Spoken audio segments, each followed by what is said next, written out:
Não. Olhando ainda para outros dados apresentados hoje, também do Eurostat em relação à zona euro, vamos assistir dentro em breve a uma alteração da taxa de referência por parte do Banco Central Europeu com esta taxa de inflação nos 2,2%, revista hoje também a subir, embora ligeiramente, apesar do crescimento económico também passar de 1,5% para 1,6%. Ainda assim, o facto de estar acima do patamar dos 2% levanta mais pressões. O movimento das taxas de juros no mercado monetário tem sido, de facto, nesse sentido. Se olharmos para o comportamento das Euribors, nas suas diversas maturidades, temos observado que, de facto, o mercado se está a movimentar para um cenário idêntico a esse, ou seja, já desconta aqui um aumento de cerca de 25 a 50 pontos base até ao final de 2011. No entanto, e olhando mais concretamente para os dados de inflação e tentando desagregar um pouco aquilo que é a inflação core, e olhando para esse indicador, a inflação não está ainda muito acima dos níveis do Banco Central Europeu, andará à volta entre os 1,8% e os 2%. Nestas estimativas aparece um número de 2,2%, portanto não é muito acima do valor do Banco Central Europeu, atendendo à conjuntura, portanto aquilo que pode vir a ser um pico nos mercados de commodities internacionais e também no petróleo. Olhando para esses valores, parece que a Comissão Europeia não está a considerar que estes valores se mantenham durante um período longo de 2011, acima e sustentadamente acima dos 110 dólares por barril de petróleo. E desse ponto de vista, olhando para as estimativas que estavam colocadas acima da mesa, se o barril de petróleo fosse para cima dos 120 dólares, teríamos com certeza um indicador core de inflação já muito perto dos 2,5%, 2,7%. Não é esse o cenário e, portanto, significa que os agentes económicos para já não devem contar no curto prazo já com uma subida das taxas de juros, embora o mercado interbancário esteja colocado nesse sentido. Eu acho que as declarações dos membros do Banco Central Europeu têm mais a ver com o facto da moeda europeia poder acomodar aqui, de alguma maneira, as fortes valorizações do petróleo e atenuar a fatura energética. Bruno, olhando para Portugal, sem sair do país, mas pelo lado mais diretamente visto pelos mercados, Standard & Poor's adiou uma decisão que supostamente seria tomada até ontem, diz que é um processo normal, às vezes antecipa-se, outras vezes adia-se. A verdade é que a Moody's está no país também a tentar perceber melhor qual é a atual realidade. Parece que tanto uma como outra agência de rating vão aguardar e já vamos lá pelo Conselho Europeu do final deste mês para perceber se Portugal vai nessa altura pedir ajuda externa ou vai ser, entre aspas, obrigado a pedir. Bom, o comportamento das agências de rating, neste caso em particular, tende a já estar relativamente, enfim, descontado no mercado, olhando para aquilo que aconteceu com a Grécia, com a Irlanda e com o nível das taxas de juros de Portugal, portanto, a proximidade com um nível de muito alto de risco, que seria mais próximo do nível de notação de risco B, embora ainda para já não se espera que seja esse o cenário. Creio que será um tanto ou quanto irrelevante aquilo que possa vir a passar nas próximas reuniões, entre o dia 11 e o dia 14 de março, ou mesmo na parte final de março. Creio que a decisão das agências de rating estará mais ou menos tomada, até porque aqui o cenário de incerteza não é assim tão grande, independentemente de vir ou não uma ajuda europeia com mais FMI, com menos FMI, às taxas de juros de 5,3 ou taxas de juros mais benéficas. Creio que isso para já não será muito relevante, atendendo ao panorama da evolução económica esperada. Poderá ser mais determinante, e sim é se o nosso Executivo avançar com novas medidas, aí a partir dessas novas medidas podem não estar ainda consideradas nos cenários macroeconómicos equacionados pelas principais agências de rating.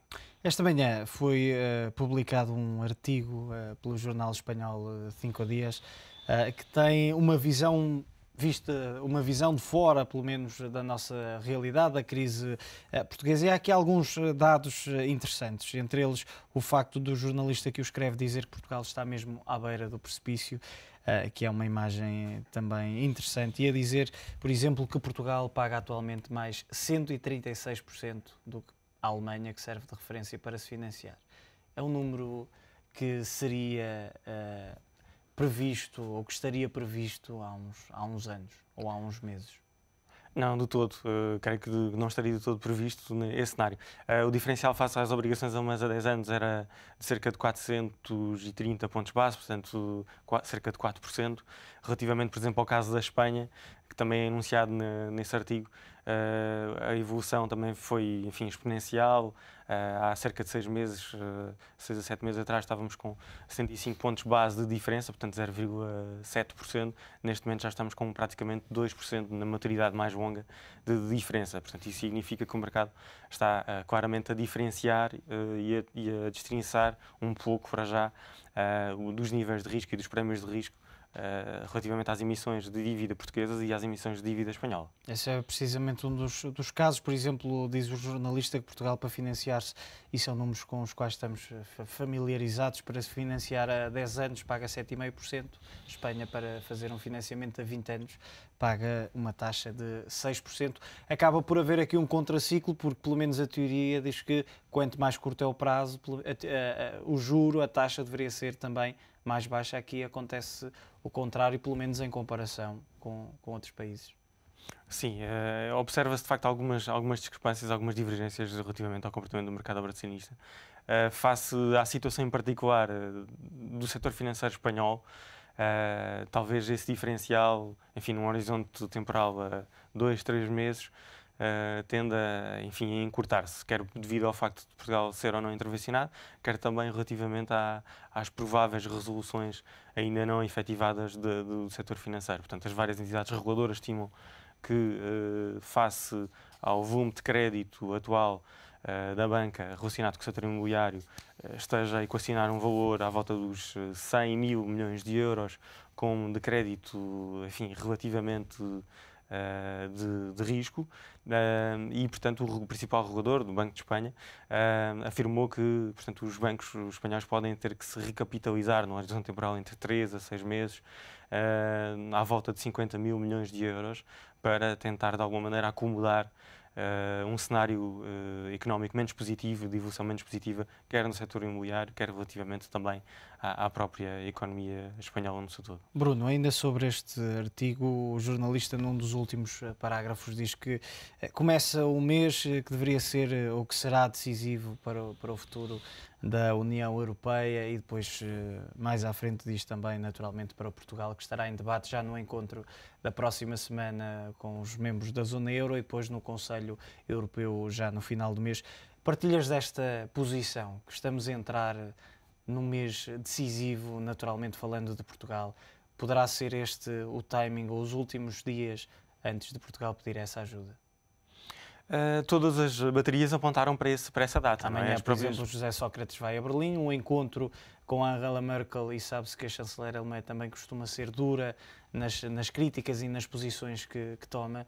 Poderá a chanceler dizer, como já foi dito por várias vezes, apesar de ter sido sempre desmentido, que vai pressionar Portugal a pedir essa ajuda externa?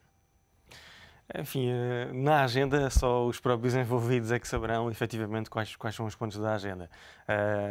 Da nossa parte, aquilo que obviamente que se espera é de que parece haver de alguma maneira algum desespero da parte da situação portuguesa relativamente às posições tomadas recentemente e ao facto de estarem também a empurrar a responsabilidade para o lado da zona euro.